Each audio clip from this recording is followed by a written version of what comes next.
Alrighty.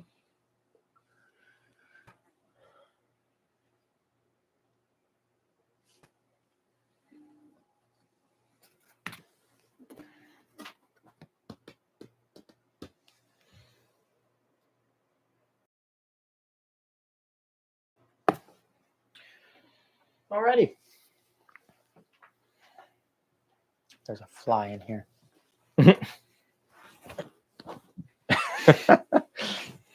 I'm sure everybody watching right now would love to know whether you got the fly. I did not.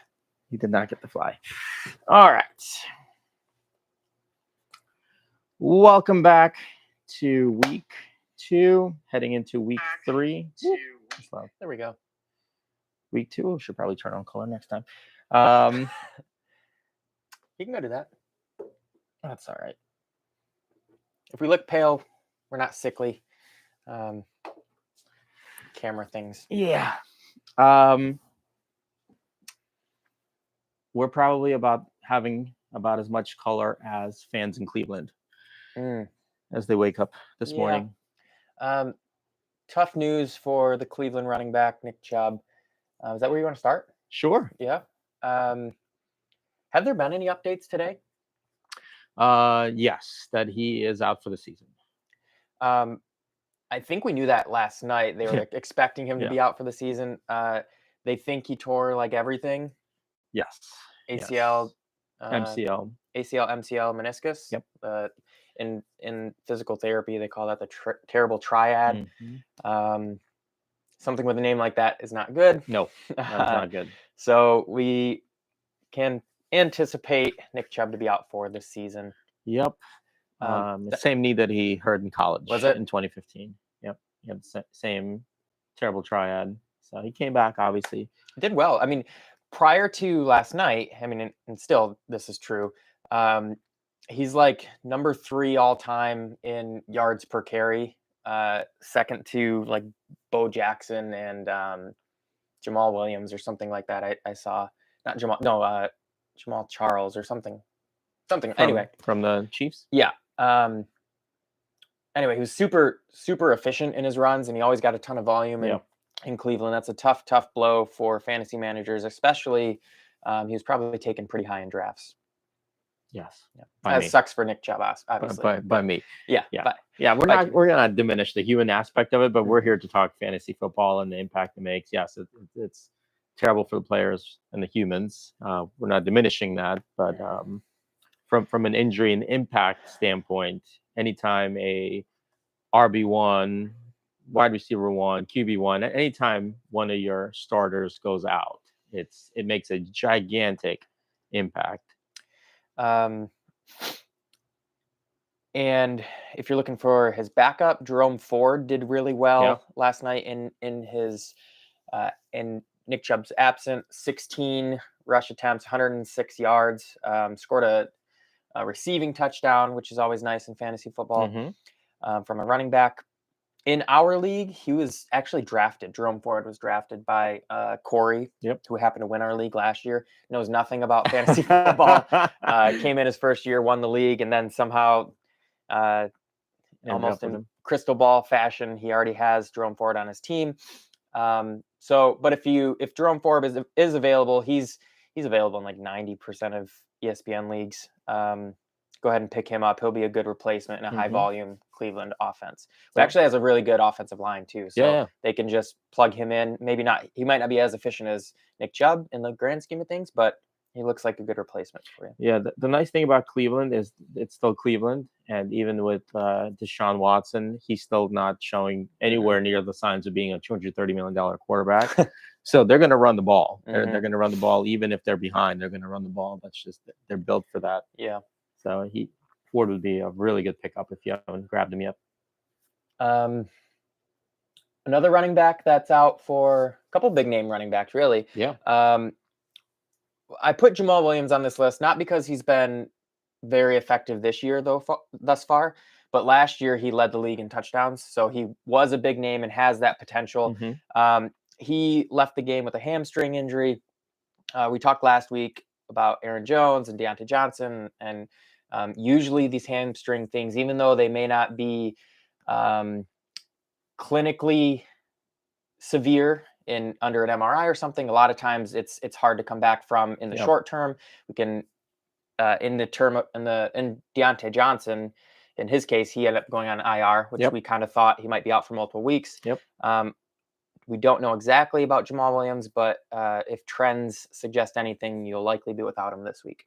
Yeah, and even if you are, he wouldn't be a start with a lingering hamstring issue. Correct. Yes. We had high hopes for him, especially with Alvin Kamara out for suspension. Yep. But now that he's gone, they do have a backup. I don't think he was very efficient last night. No. But the Saints offense really doesn't look that great. No. As a whole. Yeah, the curse of David Carr. They won yesterday, and he had 6 fantasy points. Yeah, David Carr. I'm still salty for Derek Carr. Derek Carr. Yeah, Derek Carr. Yeah, I'm still salty from last season. He burned me plenty of times last season as a backup, even. Yeah. I mean, hamstring issues. We talked about this last week. This is preseason, right? The first 3 to 4 weeks are really preseason games which for starters. because that's almost a quarter of the season. Yeah. 4 games is that's close. So it sucks that that's the way it is now, but I feel like we've been seeing a lot of injuries. Yeah. Some of them are contact injuries. Like Nick Chubb, he got tackled and his leg went hyperextended, went backwards. So it's preseason or not preseason, that's those tough. will happen, and it's tough to deal with. Similar to Barkley, he got rolled up on. It was just an awkward positioning. Yeah. His leg was in one direction, his body went the other direction. Those look very grotesque, especially in slow motion. And the TV crew replays it like 6 times, slower and slower each time, and you're like, ugh. I read that they didn't even show Nick Chubb's replay. They did first, okay, and then they stopped. Which was enough. Like Landry sent me the text. He's like, "This isn't good, right?" I was like, no, that is not good. He didn't even. I don't think he fully realized that it was my starting, because Nick Chubb was my RB1. Oh, okay. Yeah. So it's either that or he was just being a very, very, very dick move guy. Yeah, could be, but not usually him though. You mentioned Saquon Barkley. Yep. Yeah, he sprained his ankle. Yeah, but that looked a lot worse than the sprained ankle when it happened. I watched that highlight. Yeah. Early reports suggested it's not a high ankle sprain. It's just a regular one. We talked last year about the difference between a high ankle sprain and a regular ankle sprain. Yep. Really, a high ankle sprain often is a fracture of the fibula up high here.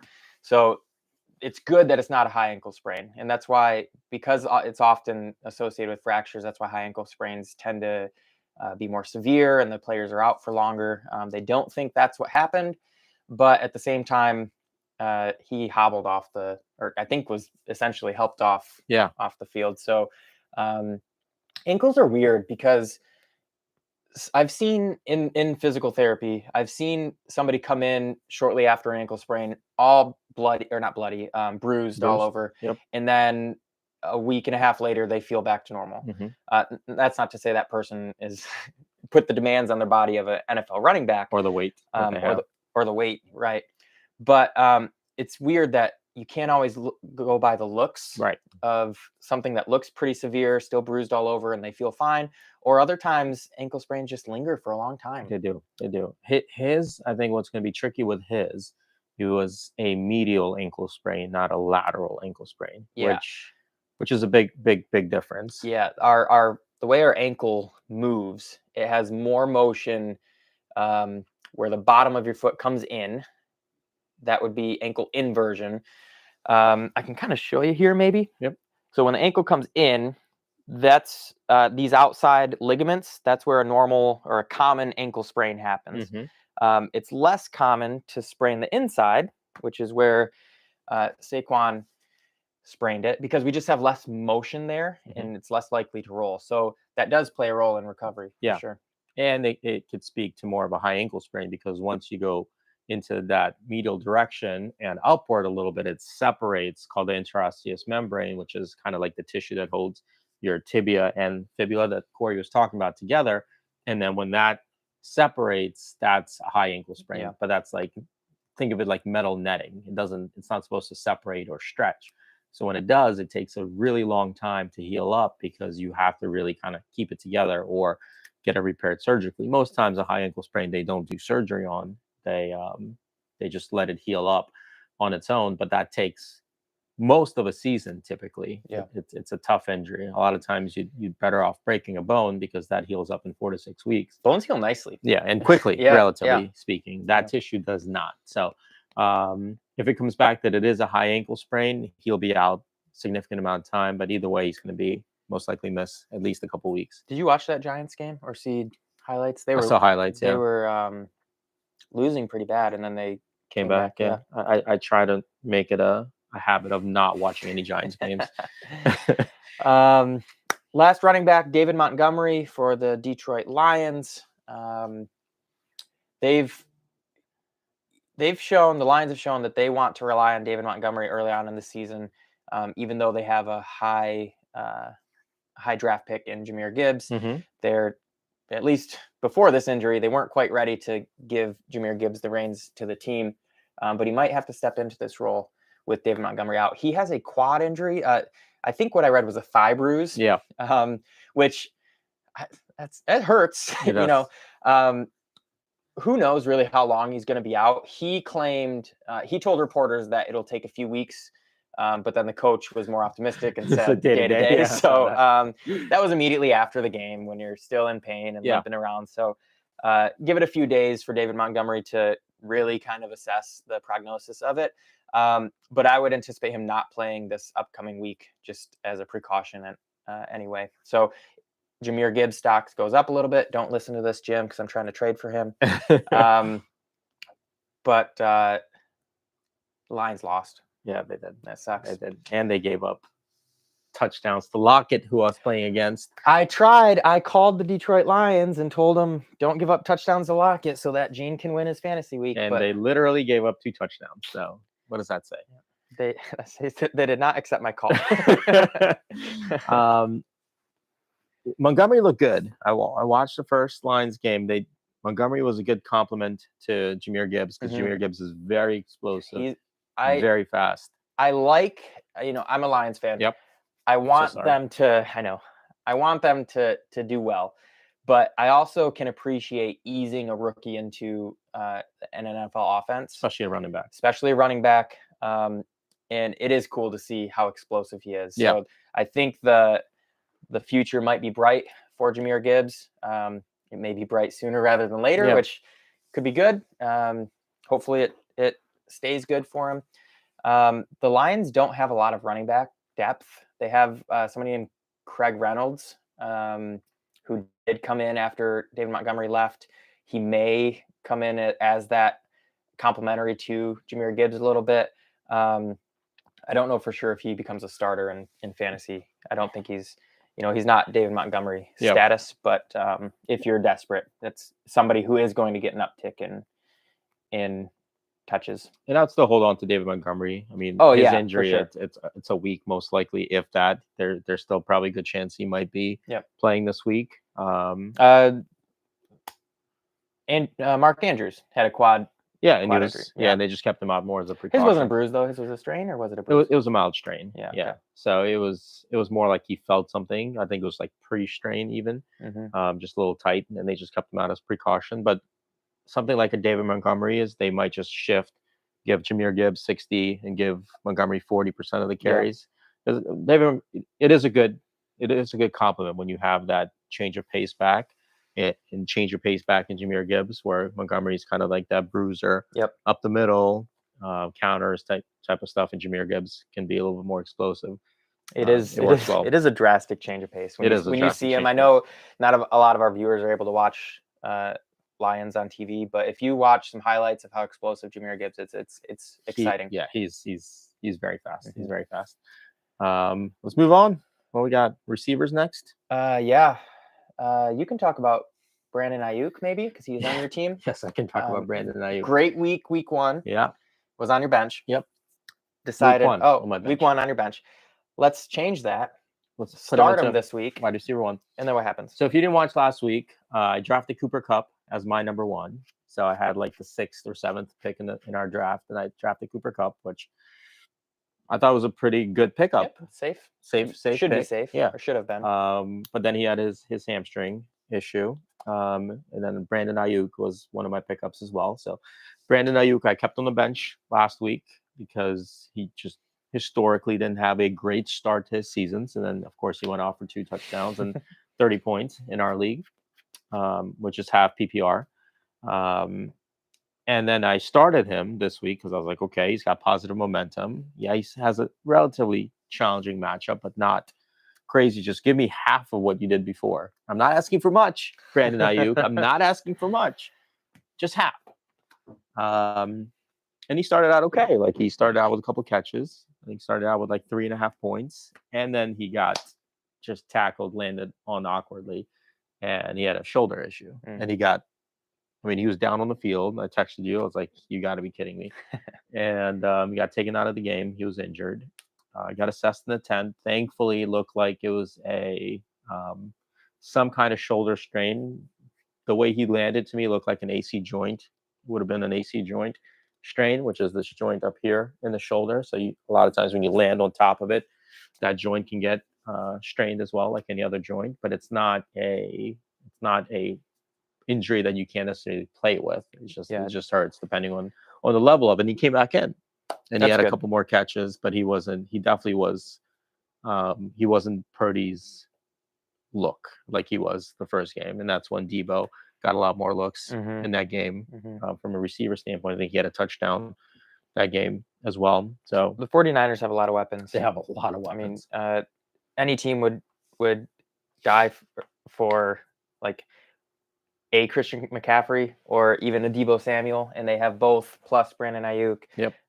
And George Kittle. Yep. As a tight end, which I know I think he's getting a little older as far as football players go. Yep. But we've talked about this before. Tight end is so weak that anybody who catches a couple balls will be viable. Yeah. Anybody that's 6'6" and over and catches balls is fair game. So it's tough to know who the 49ers are going to play or target each week.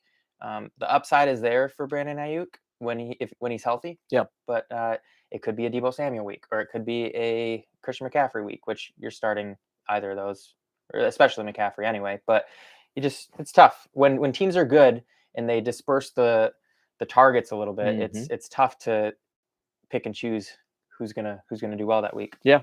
But injury wise, he came back in. He played out the rest of the game. Preliminary reports, he was a non-active participant in practice, so he was still able to do drills. He just wasn't contact, which typically is a good sign for the following week. Yeah. So I think he'll still play. We'll keep an eye on if it becomes a recurrent issue. I'm still going to start him just because I need receivers, and Kupp is still a week away from coming back. So I think it's worth the risk based on the matchup that he has coming up. But another reason that I'm starting him is kind of has to do secondarily with one of our other receivers that got hurt, OBJ. Yeah. Because I have Zay Flowers. Sure. So. Yeah. Odell Beckham hurt his ankle, I guess. Early reports say they don't think it's very serious. I was watching that game, and I saw when it happened, and it wasn't. It looked like his ankles hit together. Oh, okay. Like he got tackled, and his ankles just literally kind of like rolled on each other. It wasn't like Barkley where it completely like bent in one direction. It was just twisted. So they said that he's going to rehab and hopefully potentially come back this week. Yeah. He hasn't been the biggest involvement in the Ravens offense yet. No, he had 4 or 5 receptions, I think, this game. He had a little bit of burst. Again, I'm a Ravens fan, so I was watching that game.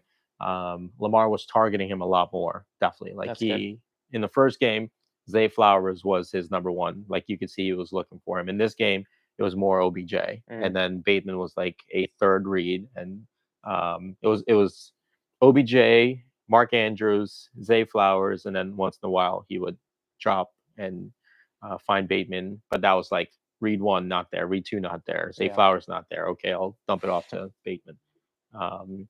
But it looks like OBJ might be back, but I'm fine with him missing a week because then Zay Flowers is going to get a lot more looks. Yeah. Nelson Aguilar got a touchdown. He looked That's actually pretty good. He got Yeah. involved. So if you haven't picked him up, and you have room on your bench, he might not be a bad one to stash away. Lamar started to get a little rust off. He looked a little bit sharper, made his reads a little bit quicker. So Nelson Aguilar actually looked decent. Like he had a good little burst to him. Yeah. It's always cool to see players come from a different team and almost feel rejuvenated. you Yeah, know? DK Metcalf left the game with a rib injury, but kind of like Ayuk, you said came back. Yep. DK Metcalf did the same thing. He's listed as questionable, so we put him on the report. Ribs are tough for receivers. I believe a few people last year we talked about that, especially DK's tall, big. He's a big guy. They do a lot of jump balls, so they just toss it up and have him jump up to get it. But when you jump up like that, you're exposing your ribs. Yep. So that is something to keep in mind as they decide when he comes back. He did return to the game, so odds are he'll play next week. But just something to keep in mind, barring any setbacks during the week coming. Yeah. Speaking of jump balls, this is off topic, but I was actually watching the Broncos game. It was on. Oh, the Hail Mary. The Hail Mary. Yeah. Yeah, I had it on. I got back and just turned the game on in the living room, and both my kids came over and we were talking about it. We're just the football game's on. I was like, oh look, they're about to do a Hail Mary, and he throws it up, and they're both watching, which is very rare for both of them to be watching football. And that play happened. They're both like yelling and screaming. They're like, oh my god, Yeah. look at that! And it was pretty cool to see. But also in that game, we talked about Judy. Yep. Right, with his hamstring, Yep. and he was there, but he looked nowhere what he would. He Yeah. was definitely, there was zero burst. That's that return to play versus return to performance. Yep. If you're expecting somebody to perform at the level you're used to, the first game back really isn't likely going to happen. Yeah, there was one play that I was watching some of the highlights from that game, and Russell Wilson was running for his life, which he tends to do a lot nowadays. He did okay though. He did okay. Yep. Yeah, he was a lot sharper, but he was still running a lot. I don't know if it's an O-line issue or it's just the play that day. But he tried to throw it out to Judy, and it was a little high, but there was just like no burst from him to jump and get that ball, which he typically has, which could explain that a lot. But it looked like Cortland Sutton had a good bit of looks, so he'd be a good one. But I'm sure most. Yeah, I have think him both of picked those up. are taken in most leagues.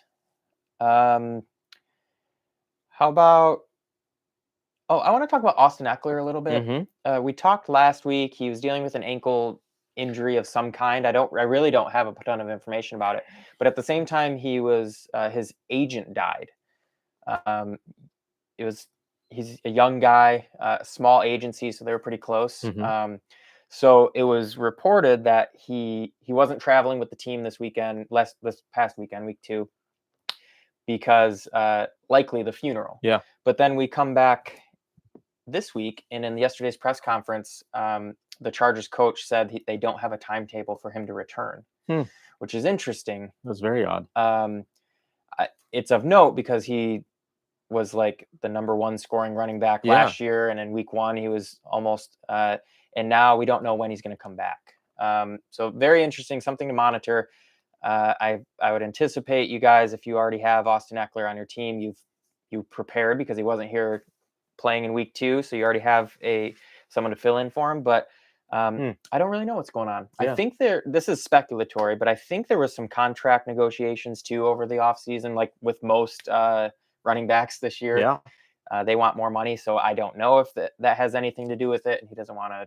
Isn't that funny? Well, not funny, just ironic that the 3 of the most outspoken negotiators, Barkley, J.K. Dobbins, and Eckler, all 3 are out. Yeah. 2 with somewhat serious injuries. 3rd with I guess an injury. Sure. But Jonathan Taylor. Jonathan Taylor, yeah. Which he's sitting not out, really injured. But he's probably sitting there going, I made the right call, because all the guys that didn't get contracts are out with either season ending or very significant injuries. Sure. So. It is interesting. So just weird. We haven't talked about quarterbacks and tight ends yet. Tight ends, nobody got hurt. Nobody of note got it hurt. Got it hurt. Got it hurt. Got it. But I did want to say that Travis Kelce and Mark Andrews both returned. So tight ends 1 and 2 return. They both scored a touchdown, which is Mhm. great. They weren't the biggest factors in the game overall. No. And honestly, the Chiefs offense does not look good. I know they won this past week, but even with Kelsey back, I'm sure it was a sigh of relief for Patrick Mahomes, who renegotiated his salary. Did you see that? Yeah, I saw that. Like $210 million guaranteed over the next 4 years. But I don't know about them. The Chiefs offense just is not firing on all cylinders. It'll take, like we've talked about, it takes a game or two to get back to speed after coming back from an injury, even someone as good as Travis Kelsey. But they need someone else to throw to. They need a receiver. Yeah. Yeah. There's nobody to stretch the field. Like Sky Moore is the He's deadliest supposed to weapon that be, they yeah. have, and Right. it's just not going to do it. So Mm-mm. they always have a chance as long as they have Mahomes, but Yeah. it doesn't look, it's not as scary as it used to be. Right. And then Mark Andrews came back, scored a touchdown as well. Yeah, he looked pretty good. Yeah. I expect them to be fine. Yeah. Both Mark Andrews and Travis Kelsey. Speaking of Ravens, let's talk about Lamar Jackson. He's fine, Mhm. but I thought it'd be cool to talk about what a stinger is. Yeah. In football and in sports in general, mostly football, I guess, because people who haven't played probably haven't experienced it and they don't know exactly what it is. Yeah, so a stinger is we have nerves that come out from our neck. So our muscles work through nerves. Our nerves send a signal to the muscle works, and you have a bunch of spaghetti noodles called your brachial plexus that comes out from the neck. Now, muscles like to stretch and shorten because they're soft and pliable. Nerves are not. They're just very firm, kind of wires, stringy little things. So when you're forcefully separated, when your neck goes one way and your shoulder goes the other way, those nerves are quickly stretched and they do not like being stretched. So it's called a stinger because there's this quick jolt of really kind of this energy that feels like you're being poked with a hot iron right into the neck. So if you imagine like a javelin being stabbed in there. And it often goes down the arm too, because that's the way nerves work. Exactly. They start proximal and go distal. What arm was it? Do you know? Was it his throwing arm? I don't remember which arm it was. Yeah. Like you said, Lamar Jackson looked better this week. Mm-hmm. Not MVP caliber Lamar from a couple years ago yet. Yeah. But he had 12 rushing attempts, which is good. Yeah. So yeah. I think it was his throwing arm because I remember him getting up and kind of shaking it off. So that was the thing I want to talk about. In the post-game conference, somebody asked about it and he went like this and said he felt fine. Yeah. But that's just an interesting point of, even though the nerves are up here, he had sensations down into his hand. Which can definitely impact throwing, but I'm sure he's fine. I just thought it'd be cool to talk about. Yeah, he looked pretty good. That was towards the end of the game, so it wasn't as much of an issue. But certainly something to monitor. The nice thing is it does recover. Nerves recover fairly quickly, even on that stinger. So yeah. Like I said, he'll be fine. Yeah. Same game. Joe Burrow is now listed as questionable. He did not look fine. That's 2 weeks in a row. And I know last year they started the season 0-2 as well. Yep. And ended up doing pretty darn well. He was limping very clearly. Yeah. I mean, it was very evident towards the end of the game. He did get sacked, and he was limping after that. But his throws weren't great. Mm-hmm. He had a couple really good throws. I'll give him that. But it wasn't the same. Right? Yeah. He definitely did not have the same zip, which makes sense because you have to step and push off that calf. Yeah. But he was not in good shape. We were a little surprised that he played week 1. Yeah. Because his injury happened in the offseason and maybe the preseason, or was it before the preseason games? It was right around the preseason. Yeah. I think it happened at practice. Yep. And I kind of anticipated him to be held out a couple games at the beginning of the season, but he played last week and sucked. And then played this week and almost beat the Ravens, but he himself still kind of sucked. Mm-hmm. And now he's limping, like you said. So he did not look good. We'll have to keep an eye on Joe Burrow. And that whole Cincinnati offense has underperformed so far this year. And it starts with the quarterback. None of them have looked good. Mm-hmm. Yeah, none of them have looked good. Jamar Chase didn't look good. Yep. Mixon didn't look good. Their O-line didn't give them good openings, which is great. Like, I loved seeing it as a Ravens fan. But I had Mixon last year, and if it was me watching that game as a fantasy football fan, I would have been pissed off because Mixon probably got drafted, if not the first most likely the second round by a lot of people. Was it last year that Mixon got like 50 points for you in one Yeah. game? That was cool. We were Yeah. golfing that day. Yeah, He just went off. That was it seemed awesome. like every hole we got that we played in golf, touchdown. another touchdown. Yeah, that he was had cool. 4 or 5 touchdowns, something stupid. It's not going to happen again. Yeah. We had a question. Timothy Johnson asked, "Hey guys, should I drop Kyle Pitts for Jay Ford half PPR?" Oh, if you have a tight end, maybe, because it seems like Atlanta is just not going to utilize the receivers almost, and especially Kyle Pitts for some reason. I think Drake London ended up having a touchdown last week, so that's good. I have both, which could fare well for Kyle Pitts if they're going to start airing the ball a little bit more. But it's a crapshoot at tight end. I think you could probably get someone just as effective off the waiver wire. Correct. And if you're high on the waiver order for Ford, he's going to be the go-to guy in Cleveland for a few weeks. So I would say, as a Kyle Pitts owner, I would say 100% no brainer. I would, if I had that opportunity, I would drop Kyle Pitts for Ford in a heartbeat. In an absolute heartbeat, because in that range of tight end where he's at, like Corey was just saying, you could pick up almost anybody. Dallas has like 17 tight ends, and pretty much any one of them can probably score the same amount as Kyle Pitts. And what was cool about Dallas's tight end, Jake Ferguson, they looked for him in the end zone twice. And he connected once, I think. He got a touchdown.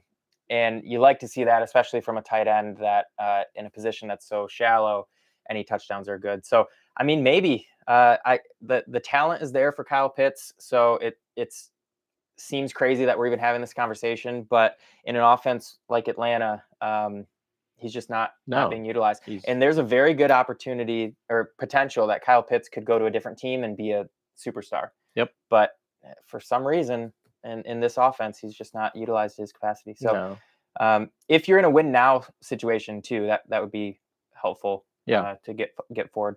There's no scheming for Kyle Pitts. And that's why it's a no-brainer to me. They're not creating offensive game plans with Kyle Pitts like they are in Kansas City with Kelsey, like they are in Baltimore with Andrews, where they are the primary receiver. Atlanta has shown zero signs of that. Because I don't think their quarterback is there to do that. Whereas in Cleveland, they're going to try to win, right? They're going to try to leverage Watson's contract. So Ford has shown, at least in the preliminary, that he can be that back. Maybe they'll go out and sign Kareem Hunt. But either way, you have probably a solid 3 weeks with Ford being the featured back. That, to me, makes, again, it's a no-brainer. And it'd be different if Ford came in yesterday and stunk it up. But he had over 100 yards and 16 touches in his first game as that role. So I would anticipate that just to continue to increase. But with it being a half PPR league like it is for us, I think Ford in just receptions will outpace Kyle Pitts. And that's how you that separates a lot of running backs. We don't have a lot of high scoring running backs that are pure runners anymore. So if you can get four receptions in a game, that's an extra 2 points without even getting any of those yards added. So that's already more than what Kyle Pitts is averaging for the first 2 games. That's true. Yes. Recommendation would be yes. Get rid of Kyle Pitts, pick up Ford. Chances are you'd probably be able to pick up Kyle Pitts later on anyway. Because I don't think anybody's going to want him. So I don't think, do we have anybody else? Anthony Richardson, we threw him on there. He has a concussion, unlikely to play this week because the concussion protocol. Which is funny because remember last week we were talking about Anthony Richardson and what's his name, the other quarterback. Trevor Lawrence told him needs to watch how he gets hit. And I guess this injury, he got tackled to the ground and his head hit the ground. So it's not like he was barreling in with his head first and got a concussion that way, but it is. Learn how to hit the ground too. Sure. The ground tackles you just as badly. So the Ravens get to play the Colts next week, and Colts might have Gardner Minshew as their quarterback. So here's hoping for a 3-0 start. Here's hoping. Yeah, that'll be a nice start to the season for the Ravens, who just keep piling on injuries too. Yeah. There's been a lot of injuries, not just offensively, but defensively that we don't talk about because in most leagues they're not relevant in fantasy, unfortunately. But it's been a tough year for injuries for a lot of teams. Yep.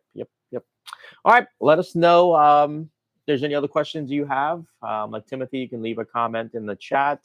Even though the live chat will be closed once this is over, we'll certainly double back and look at the messages, and you can come back and check the comments. We'll tag you once we answer it. We'll try to do these at 1 o'clock on Tuesdays, 1 o'clock Eastern. We're in Maryland. So if you like tuning in live, go ahead and tune in. Set your calendar for 1 o'clock p.m. Eastern on Tuesdays. We'll recap the previous week of injuries and kind of give you the our suggestions for the upcoming week, so you can set your lineup and look at the waiver wire before it comes live, which is usually Wednesday or so for most teams. Mm-hmm. Miss anything? No. I think that's it. Good luck, and hopefully your RB1 does not go down this week. And if you want to write us a jingle for this show, we could use a jingle. Yep, we could use a jingle. Yep. All right, catch you again next week. We're gonna get sued.